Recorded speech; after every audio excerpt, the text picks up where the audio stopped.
E se o grande amor da sua vida fosse apenas vaidade disfarçada de paixão? E se o adultério não fosse fruto do desejo, mas da fantasia? Hoje vamos mergulhar em uma das obras mais contundentes do realismo português, Primo Basílio, de Eça de Queiroz. Ele foi publicado em 1878. O romance não é apenas uma história de traição, é um bisturi literário que disseca a hipocrisia da burguesia lisboeta. Estamos na Lisboa do século XIX, uma sociedade burguesa, preocupada com aparências, honra e moral. Não tinham dinheiro, mas havia profundamente uma corrosão por superficialidade e egoísmo. O realismo surge como reação ao romantismo. Sai o amor idealizado, entra a análise fria da natureza humana. Essa escreve para denunciar, não para consolar. Luiz e Jorge representam o ideal burguês. Jorge, engenheiro de Minas, trabalhador, prático e um homem fraco naquelas coisas. Luísa, dona de casa, leitora ávida de romances sentimentais, sonhadora. O casamento deles é confortável. Eles se consideravam como se da classe média, haviam duas empregadas, mas havia vazio e profundidade. Não há conflito explícito na obra, mas há ausência de densidade moral entre o casal, há uma frieza entre eles. Luísa vive mais na imaginação do que na realidade. Surge então Basílio, um primo e antigo pretendente de Luísa, já haviam sido namorados. Ele retorna de Paris, que é símbolo de refinamento, da sedução e da modernidade. Mas a essência de Basílio é vazia. Ele não ama Luísa. Ele a vê como entretenimento sexual. A ausência de Jorge cria um cenário ideal. A sedução acontece não por intensidade, mas por vaidade. Basílio alimenta a imaginação romântica de Luísa com relatos parisienses. Ela não ama o homem, ela ama a narrativa que ele oferece. Eles passam a se encontrar em um quarto decadente. Basílio chama de paraíso. O contraste é brutal. A localização, o romantismo do local, a realidade suja e vulgar. O ambiente não retrata a realeza dos livros de romance que Luísa lia. Aqui, Eça de Queiroz desmonta o mito do amor adúltero como paixão sublime. É apenas desejo trivial envolto em fantasia literária. Já Juliana, a empregada, é uma das personagens mais densas da obra. Ela é doente, ressentida, invejosa e observa tudo. Ao encontrar uma carta comprometedora, inicia a chantagem com Luísa. O jogo se inverte. A patroa torna-se serva, a empregada assume o poder simbólico na casa. Luísa passa a realizar trabalhos domésticos para a casa sob a humilhação constante de Juliana. Juliana não age por justiça moral, ela age por um rancor social que ela sentia. Afinal, ela era empregada da casa.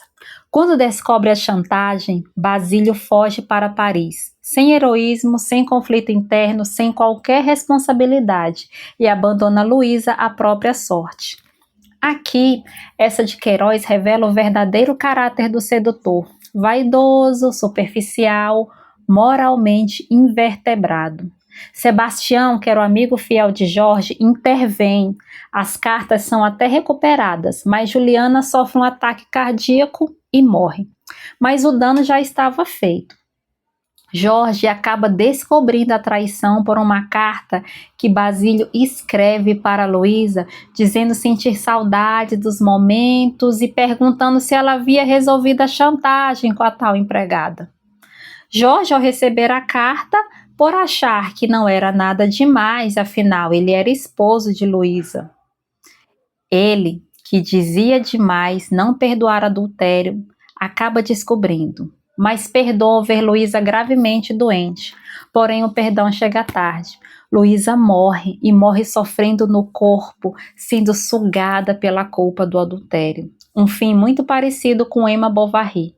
E ambos os amantes reagem com frieza à morte.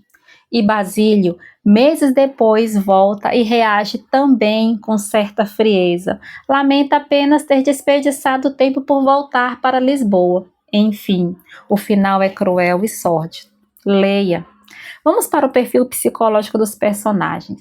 Luísa tem uma personalidade fantasiosa, ela é forte à tendência de idealização, baixa maturidade emocional, dependente de validação externa, influenciável.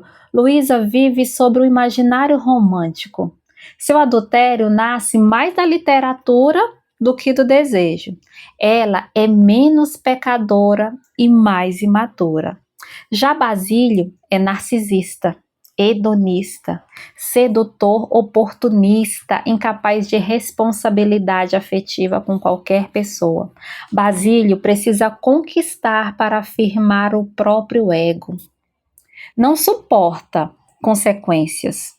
Jorge, já o marido, é racional, moralista, chega até a ser orgulhoso emocionalmente, mas é pouco expressivo. Seu perdão, no final, revela o conflito entre a honra social e a compaixão humana. Juliana sente o ressentimento social profundo por ser de classe baixa, ele tem um complexo de inferioridade, uma amargura crônica, busca de poder por compensação. Ela representa a revolta das classes subalternas da época. Tem uma personagem chamada Leopoldina. Ela é uma personagem fundamental na obra. Leopoldina é amiga liberal de Luísa, defende relações extraconjugais, trata o adultério como um entretenimento e vive segundo conveniências. Psicologicamente cínica, pragmatista, moralmente flexível, uma influência social corrosiva. Ela funciona como catalisadora das decisões de Luísa, normaliza o comportamento transgressor, dissolve a culpa inicial. Jorge não gostava da presença de Leopoldina na casa e nem da sua amizade com Luísa, reprovava abertamente seu comportamento. Sem Leopoldina, talvez Luísa resistisse, quem sabe. Agora a conclusão é que Primo Basílio não é uma história de amor, é uma denúncia da superficialidade burguesa, do casamento como uma convenção social, do romantismo ingênuo, da desigualdade social, da vaidade humana. Essa de Queiroz não julga com moralismo, ele expõe uma ironia até cirúrgica. A grande pergunta que fica é: Luísa foi vítima da paixão ou da própria fantasia? Fica a pergunta. Inscreva-se no canal, principalmente leia o livro e você vai se encantar com a forma como essa de Queiroz conta toda a trama nesse livro. Até o próximo vídeo.